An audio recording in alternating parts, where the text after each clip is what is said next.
On this episode of Connecting Women Who Break Barriers, I have Dimpy Agrawal, who is connecting with us from India. It's so nice to see you again. How are you doing? Hi, Radna. So nice to see you as well. I'm doing great. That's good, good to hear. So, just a little bit of a backstory for anyone who may not know.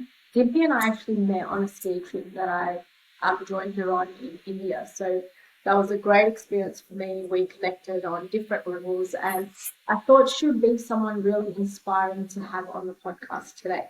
So, here we are. I'm glad we could do this even virtually. Do you want to just share a little bit about your story? You know, what inspires you? Yeah, it was so nice how we met because I was also new over there, and I think that trip really connected us. A little bit about me. So, I'm a producer, and I just started my own company called Gobara Entertainment, but I came in the line of entertainment just by chance. It was almost serendipitous for me. And I really believe in that concept. So as like a young college going child, I always wanted to work where my passion like was, but I never knew filmmaking was one of that. I always thought something with numbers intrigued me. And I studied finance, and then the eventual goal of like doing finance was being an investment banker, and that's what I did. I think I was at a phase in life where I was just so confused about what next because I knew banking was not it. And that's when someone suggested, why don't you do films because you're good with numbers? Numbers is all that you know, become a producer. And I was like, well, I don't have the money. Like, I don't know producing. No one in my family is from the film. So that just seemed like an alien territory. Um, then I just happened to meet with Vikramaditya Motwani and Deepa Motwani, who then became my mentors, and Deepa Motwani is still my mentor. And I switched my career from banking to films, and I worked with Phantom Films for like a couple of years. Went on to work with Dharma, then worked with Netflix, and then the eventual goal was always to run my own production company. So inspiring. So from being in a totally different area work wise to where you are today, it's nice to see that sometimes we've got to think outside of the box, right? Like banking versus film producing. The numbers part makes sense, but it is a different mindset as well, I would think, right? Oh, it's a totally different world. Banking is so structured, white collar job, everyone is talking to you very nicely. So I remember my first day at work, I went home and cried. It's also funny when I switched from banking to films, my father thought I was joking. So Okay. he thought I was just like mocking him, and I have this kind of a personality at home that I'll just say things and they laugh it off, and that's what he thought. The 10th day he's like, oh, where are you going? I don't see you going to work because you know again, the worlds are so different, from wearing professional clothes to just wearing casual clothes, from reaching office at 9 a.m. to like reaching office at 11 a.m. The work cultures are so drastically different. I remember coming home on the first day of my work at Phantom and just crying, saying, I've messed up my life. I think I took a wrong career path because it was so drastically different. Um, People were yelling and shouting at each other for like thousands of rupees. But that's also because it's such a stressful environment to be in films. It's like running a factory on a day in, day out basis. And you need about 100 people. You really need stars to align in different ways for a film to happen. So I think it's just the stress levels are different, working patterns are different, people are different overall. Yeah. And it's also a different kind of passion as well, right? It's not the same where you're like, oh, I've got to hit this specific target. It's more of a creative industry. And as you said, like, you know, your father was like, hey, hang on a second, are you serious about this? What was his, you know, take on it after the fact when you said, hey, you know, I've actually decided to change and this is what I'm going to do now?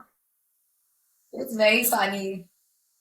Um, yeah, 10th day when he actually took me seriously that I've quit my job and I've joined the film industry. He was just shocked. He didn't talk to me through the day. He's like, you're joking. Things like, are you going through something? Are you going through a midlife crisis? What is happening? Is your personal life okay? Are things okay with friends? Did you get into trouble with like people at your professional life at that? Like he was just in shock, Aradhana. Like he had never imagined something like this. Also, Aradhana, I didn't know films were my passion, right? It's not something that he heard me talk about a lot, or he was just like, when did this happen? When were you even inclined to be in films? So like, how did you decide this randomly? And so my father is he runs his own company. He started his own company, so he comes from that kind of mindset. Okay. At night when I came back home, he had a full report of people who I was working with. He's like, who are, and then also films in India are considered with parties, drugs, alcohol. You know, no one is working, only glamour and stuff like that. So I think he had that impression in his mind. So he was more worried. Yeah. I think my elder brother kind of really told him that, you know what, it's her dream, let her try this. At least she won't live a life of regrets. If she doesn't like it, 6 months later she will like go back to what she wants to do. But give her a chance. Um, and Aradhana, honestly, I remember my father actually being like, she's gone mad, she needs help, and she's doing time pass. These used to be his words socially that she's doing time pass, and she's not going to last in this industry for more than 6 months because this is not her. To his credit, I had not seen that world, right? So he was also concerned as a parent, maybe that this is not the world that she's seen. So how will she adjust to this? Yeah. And again, maybe that's the reason I stuck through because there was something in me that told me that if firstly I quit the job, the film job, my father will be like, "Oh, I told you so. You're not made for this." Second, this is my only one chance to do it. So maybe that's what also kept me going because the first 6 months were really difficult. Really, it was a change in the environment that I'd ever seen. So it just like kept me grounded. And then I saw a change in heart in him after. And I remember again going to my mom and crying one day saying, Mom, I'm working so hard. I've never worked this hard in my life. I'm going to places that I've never been. We were shooting at that point in time in Bombay, in the slum areas, in Dharavi, in like the areas that I would have never gone to otherwise. And I remember going to her saying, I'm working so hard, and dad just like disregards everything I'm doing. I saw the change in his behavior towards my work also 1 year in when he actually saw me happy at work. Yeah. But and as you said, your parents not supporting your passion can be really go back to banking or try something else. But again, I'm glad you had your brother to be a little bit of a voice and say, give it a go. And, you know, having that support in your family network makes a big difference. But as you said, you know, with your dad, he was an indirect inspiration. Are you glad you continued on and kept going after making this work? Absolutely. I don't think I would have had it any other way. And Radna, I think I lucked out with the family support that I have, to be very honest, be it my brother, be it my mom, be it my dad. And my dad is my biggest inspiration, like in life, because he started from zero and he's just gone upwards in life. And I see him work so hard every day that sometimes when I'm tired and I'm like, I'm half his age and he's not tired. Why must I be tired? See him also be so focused, so detail oriented even today, even though he doesn't have to be. He's still so focused. And I see how supportive he is towards me as well. Like every day, saying like, okay, what have you done new today? What has inspired you? What are you passionate about? So yeah, I mean, I just really got lucky with his support. So those 6 months when I didn't see his support coming through, I think he was also questioning if I'll be safe in this environment. Was concerned for you, and sometimes we misinterpret our parents' thinking or why they're questioning what we're doing. But at least now he's on the side of support. So it's change, right? Absolutely. Absolutely. So he is the one who actually pushed me to start my own company as well.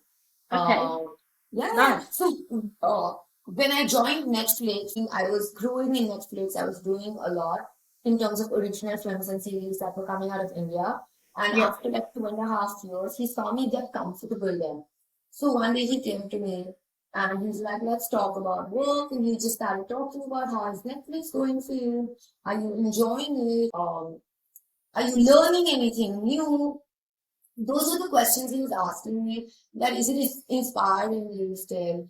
And then he's like, you know, in his opinion, he thought that I'd reached a point of comfort.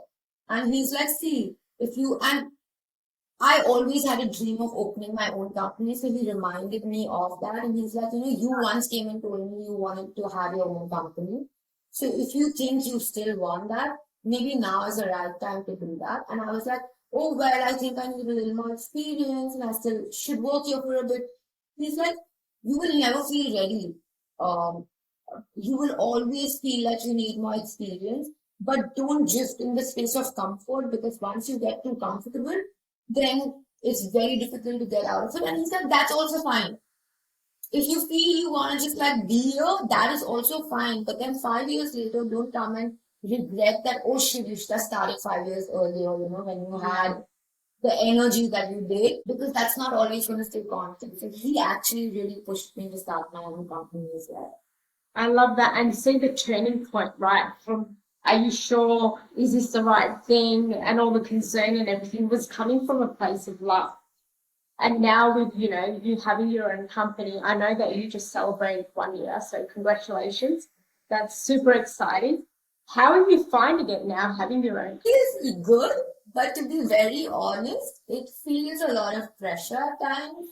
Sometimes it's anxiety inducing, sometimes throughout it's very exciting because it's like clay.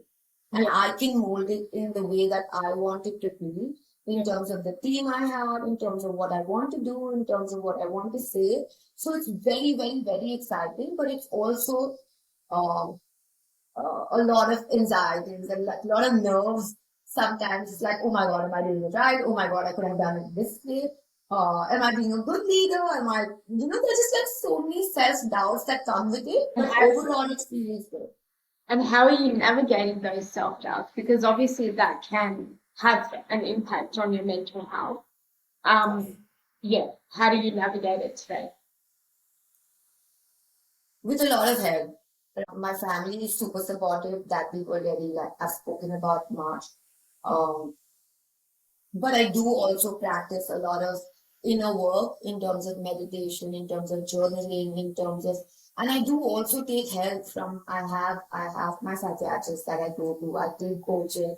So, and I have been a very big advocate of this in throughout my life. That has really helped me come to terms with a lot of difficult situations in life because filmmaking is a high stress job in itself. Yeah. You're continuously on deadlines. And it involves sometimes a lot of money. It involves a lot of pressure. Um, Running my company now comes with its own challenges. Uh, yeah, so I do take help and support time to time from people that have been a champion of me in that way. Yeah, nice. And I love that you said even in simple things, or they may be considered simple things like meditation, journaling, having a coach or a therapist that you do go to or lean on when you need to. Having that support network outside of just your family, I feel is just as important because as an example, when you were going through something at the start with your dad not necessarily supporting, you couldn't always go to your family in that instance. So in regards to having support outside of your family, as you mentioned, you use meditation, journaling, having a psychiatrist or a coach or a therapist available. How have you found that? Because sometimes there are things that we can't go to our family to for everything. Have you found having a support network outside is also what you've leaned into in those moments, especially those first 6 months, as you mentioned? Uh, Absolutely, Aradhana. I don't think you can always go to your family also because they start worrying about your health. And that could be like a toxic loop to be in. Yeah. Actually, going to a therapist was suggested by my mom to me when I was Okay, very, nice. very, very young, when I was dealing with my challenges and stuff. And again, my brother and my mom were very like, you must go to a therapist. This I'm talking around now when I was 16. Wow, that's When so good. actually my mental health was not really spoken about that openly, and Yeah, no one actually even knew about it. So I remember as like a schoolgirl throwing a tantrum saying, do you all think I'm mad? Because that's the idea that you have, right? Because that's what is yeah, spoken about in schools. And when I was growing up, mental health was not even considered as a topic. And I'm so glad today more people are aware about it. But yeah, they were the ones who actually pushed me, saying there's no harm in going and talking to someone if you feel that that makes you feel better. yeah, And rather, they've never asked me, even back then in school, they never told me, oh, don't tell your friends, or hide it from people, or don't mention this. Never. In fact, I remember telling my best friends about it, and they were also so supportive of it in school. yeah, So I nice. think that was always such a big support system to me that I knew that uh, I was never made to feel that it's a bad thing to do. So, in fact, all my life, I've been very vocal about taking help, taking support, and being a real champion of it. Even if some friend of mine came and told me that they are struggling with something, and I'd be like, just like, I'm always here. Your family is always here. But you know, the kind of things that your therapist talks to you about, and also because it's a neutral ground, right? Like, Yeah, there are no emotions attached. yeah, Which, because otherwise, if I go and tell like a friend of mine that, hey, I'm having this problem, they'll always be my supporters. They will not tell me what I could do differently to improve or to change, or like, what could I work on myself about. So I think, yes, those initial 6 months of work, going to my therapist, talking about it made such a huge impact, was such a big stress buster, was such a big, uh, just overall motivation, just like, kept your levels constantly, because your energy drops. When you yeah. don't have support from your family, your energy instantly drops. And at that point in time, you just realize how much this helps. Yeah, and otherwise you would feel a bit lonely and isolated, right? If you didn't have someone else that you could connect with, as you said, on a neutral ground who's not going to be biased.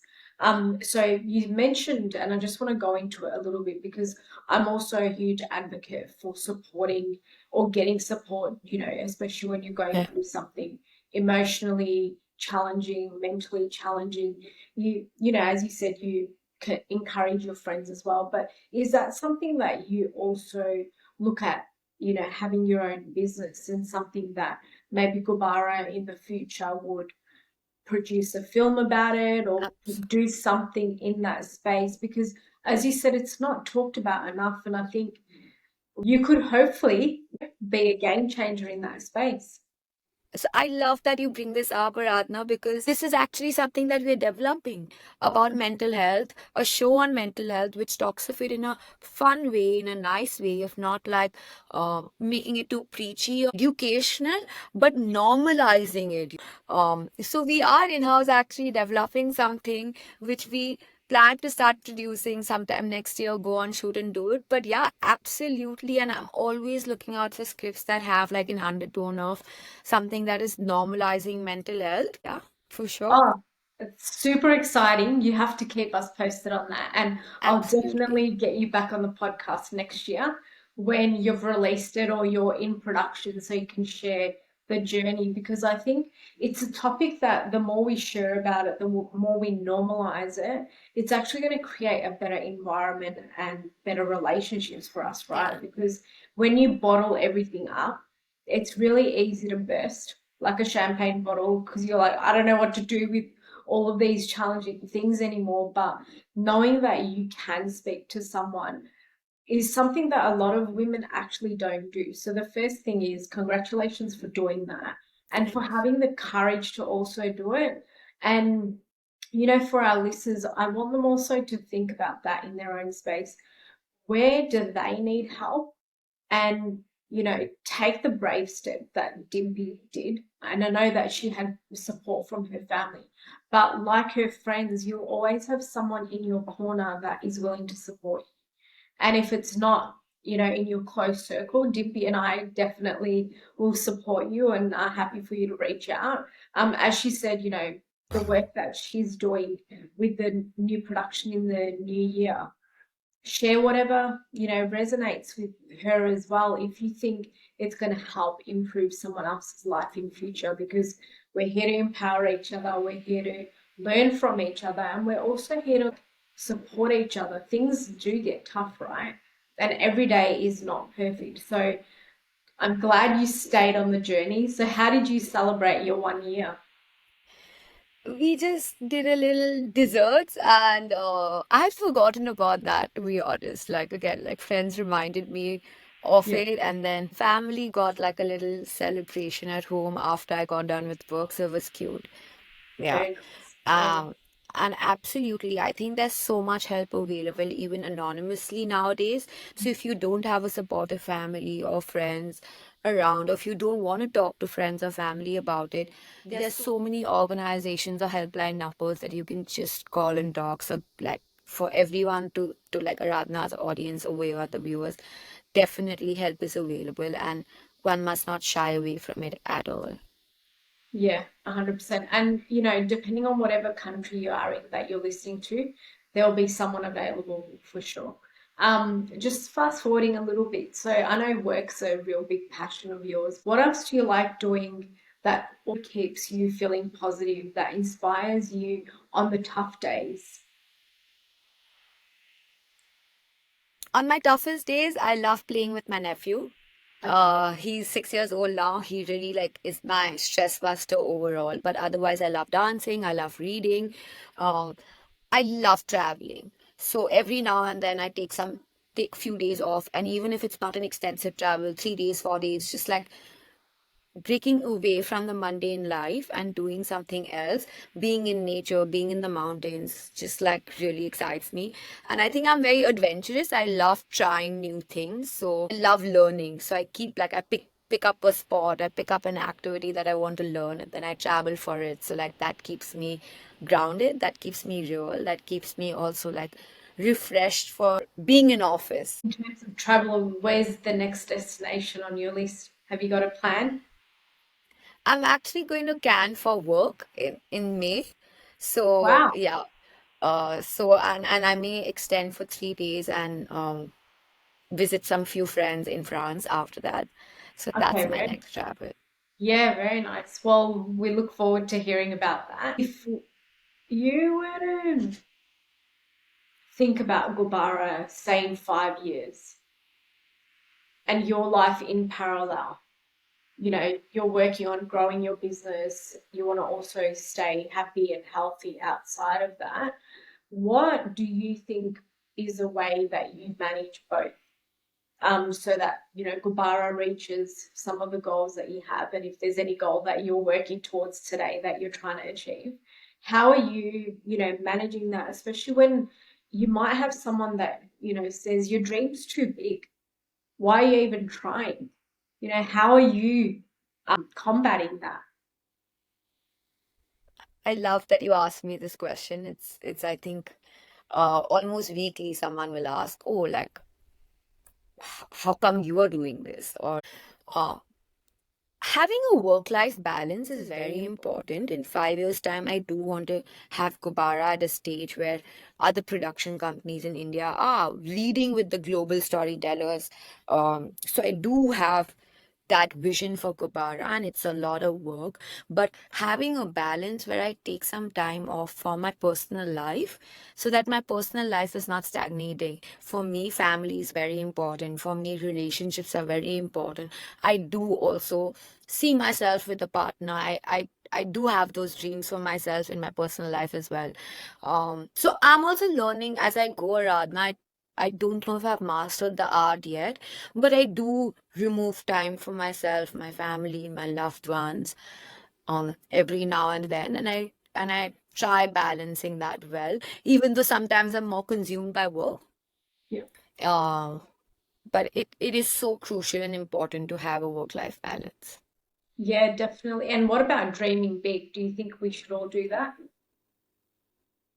I think if we stop dreaming big, then what are we doing with life? There is so much of life to do, and dreams are in our control. What we do with our dreams is what we can do with it. But if we stop dreaming big, then why must we even live? Like, then we just like, yeah, and what is life without challenges, right? Like if I don't dream big, I don't aim for anything big, and then I'm okay with a mundane life, which is also not okay. If Yeah, someone of is course. okay with that life, it's their choice. It's okay. But Yeah, here I like to dream. Here I want to be doing what I dream. So I put in work to do that. So if I yeah, fail 5 years down the line, I will course correct and then I'll figure what to do next. But if I don't even try, then when I'm probably 50 having my cup of tea or coffee, I'll be like, oh, I had the age, I had my dreams, but I didn't even do just because society told me you can't do it. yeah, I love that. And let's just touch on that a little bit when it comes to society, right? Because I know that you know, even though I've grown up in Australia, I'm still from India. I was born there. So I do have a small understanding of, the pressure that our parents actually put on us and sometimes the expectation they have on, on us because society says, why isn't your daughter married or why hasn't your daughter achieved or your son sometimes, hasn't achieved A, B, C, D. How do you feel impacted by society? Because one of the things that you mentioned, your dad's view of the industry with drugs, alcohol, and all of those things. Naturally, he doesn't want you being impacted by them. But do you feel that pressure that society can influence how you go, or are you headstrong in what you want to, achieve for yourself? Um, Society always talks.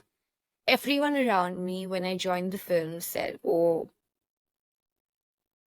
she is she is like going to be a bad person."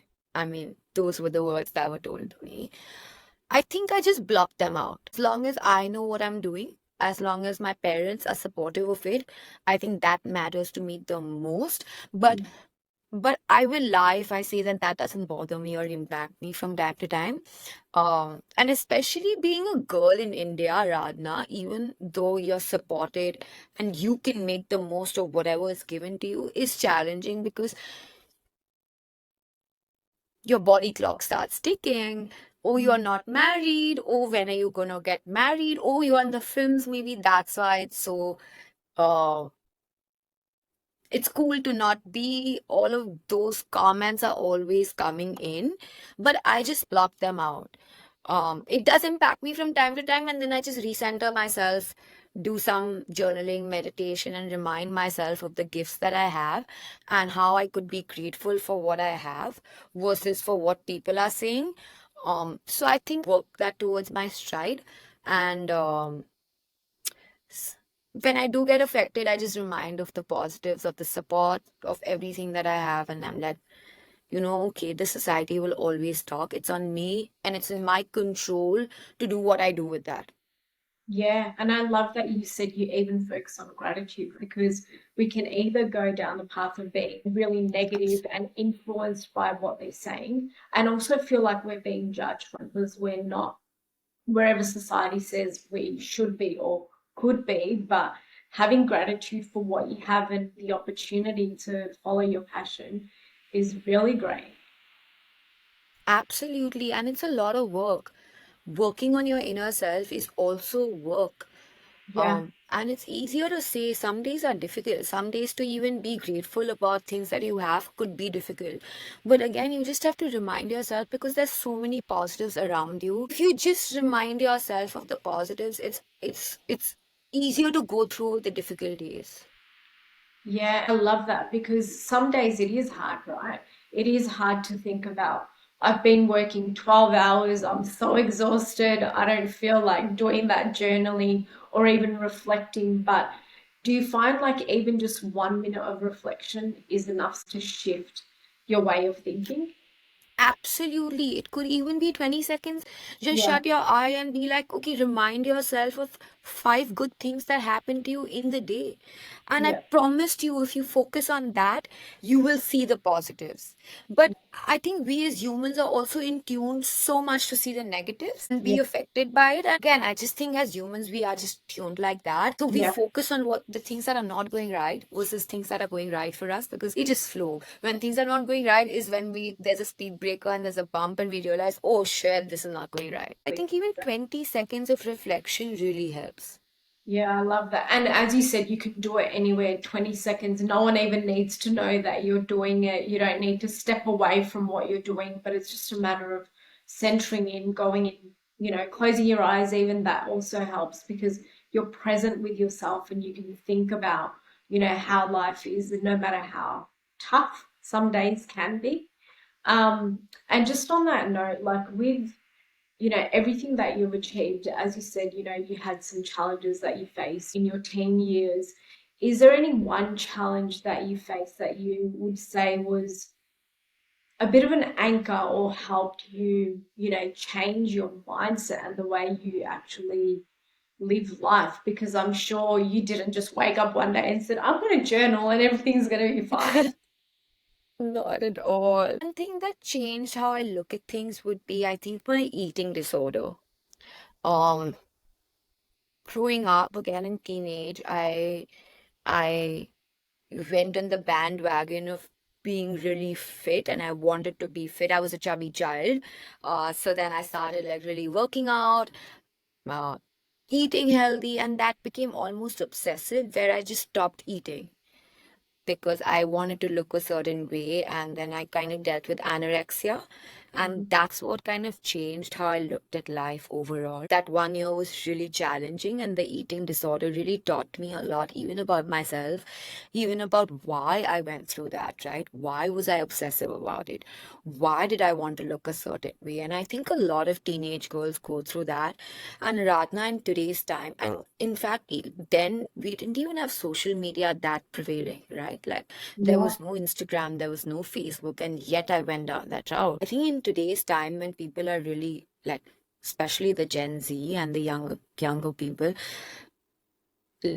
I don't even know how life would be then, but like I think that would be the defining moment of my life where I had to course correct a lot, go inside, see what is it that, like, that inner child of me, the young Dimpy, why is she like this? Why am I so obsessive? So that's where also began my journey. But again, I'm so grateful that that experience came in my life, Aradhana, because that just taught me so much about myself. Meditation, journaling, therapy, help, etc. became so accessible to me. The support of my family came through just bursting at me, right? So I'm so grateful I went through that. Um and a lot of me today is because of what I went through with that. Yeah, I love that. And thank you for sharing so openly because it's a very personal topic. I've definitely struggled with eating, but on the other spectrum. And it's something that, I'm definitely an emotional eater. So I'm still working through things. And, as you said, like you do learn a lot about yourself when you're on that journey of therapy or of even just understanding why you are the way that you are or why you have an obsessive or a compulsive way of living. And if there's one message that you'd like to share with women who may be going through that today, what would that be? That it is okay, whatever you're going through is okay.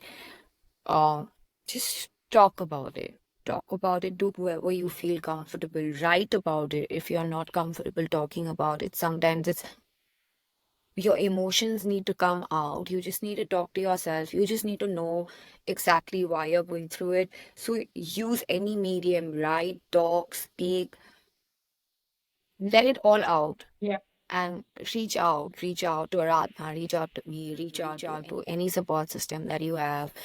And it will pass. It always passes. The difficult times always pass. And that's when we actually truly enjoy the fun times. Because if there are no downs, there'll be no value of the highs. So, yeah, it's a process. Life is a journey of ups and downs, and the downs always pass. absolutely love that. And we're just going to touch on that small bit for a minute.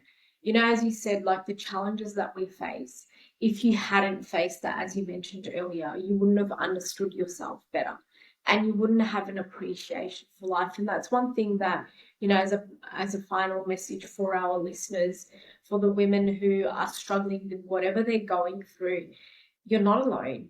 Everyone has been through something, and as Dimpy so kindly shared what she's been through and how, that's helped her navigate life, that's helped her, appreciate and understand her a little bit better.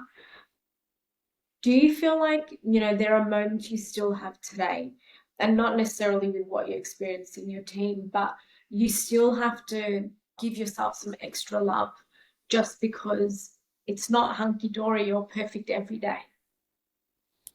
Every morning. 2 days ago, I was down and out with some challenge that I've been facing. But every morning I wake up and I try telling myself I'm precious, I'm worthy, I'm enough, I'm lovable. Every morning, if you don't love yourself, you can't expect others to love you. This too shall pass has been a line that I remind myself on my toughest days because everything passes. There Yeah. is there is no constant with the goods, there is no constant with the bads either, and we just have to always remember that. I can't emphasize on enough how important it is to love yourself. Just reminding yourself that you're precious, you're in this world to do something. Yeah, just telling yourself sometimes that, hey, I'm precious, I'm worthy, I'm like lovable, and I can really love is so important. It's just, again, just like you don't need other people to empower you. You can empower your own self. Yeah. And by like saying just 4 5 statements, you just feel powerful from within. The power lies within us. We can do whatever we want to do with our life. We control our life 100%. We are responsible for our life 100%. I think that would be something that I would really emphasize. Yeah, I love that. And just to a quick recap, Dimpy shared some of the biggest challenges that she's faced personally in her career with her family, right? It's not like Uh, it's been perfect, rosy, gold, rainbows, whatever you want to call it. But the best thing about Dimpy and why I really wanted to bring her on the podcast was her smile, her friendliness, and her care for people. We met on the first day at the retreat, and there was so many moments where we just had the moment with us together, and I felt so comfortable. And as I said, we only met no, very recently, but when you do the work, when you love yourself, I feel that it does radiate out, and you do attract people in your life who also want to see you succeed, who want you to be happy. And I can see, you're going to bring a lot of joy into the world with the work that you do. Your hard work will definitely pay off. And the course correction that you talk about, I do believe you got taken on this path to even talk about topics that be challenging, that can be triggering. So through your movies, it's a beautiful platform where you can share all of that. And I love that you're doing it in a fun way that doesn't overwhelm everybody, because these topics are heavy. To just talk about what we've been through with anybody, they'll be like, hang on, I don't want to deal with that. Movies are my biggest passion. And that's why I was excited to talk to you too, because there is always an underlying message in a movie. And I always feel like that message is something that can either make you or break you. And I hope the messages that Dippy shares through the movies that she's going to be creating with her and her team leave you feeling positive, leave you feeling like you're supported, and this too shall pass. I will always remember that now. Just on that note, is there anything final that you'd like to share? thank you so much for being so kind. Of course. Yeah, I mean, I started Gubara with honestly an aim to just make stories that would challenge your belief systems in a nice, fun, joyous way. That's what we are aiming to do over here. And I think audio-visual means of like saying a message could be the strongest way of communicating something and doing good.